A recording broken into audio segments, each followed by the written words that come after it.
A yanzu ka zame mata jigo, hannun ta ɗauke sa mata gogo. A yanzu ta zamo matarka, ɗauke ta sati can bugarka. Na gode Yusuf mai waka. Assalam salamu alaikum, mutan gida na ce bishirinku, ga mai waka cikin aikinku. Ango amarya gare gare ku, rike ta yanzu ba na shaku. Na gode.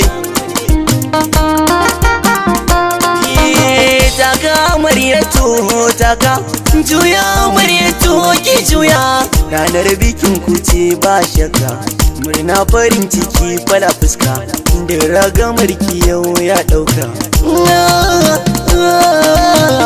Na gode. Jigon bikin gake ce umma, ai sai da ke komai yakan kama. Mun amarya ke nake nema, ta so a hankali ta kama. Ranar bikin ku ce ba shaka. Na gode su mai waka. Ban tuya ban sako albasa ba na shiga gida ba ta kofa ba. Yayyan amarya ku ne gaba, ku furfuto ku zo maraba. Ranar bikin ku ce ba gama, ku kyala masu yin faranga.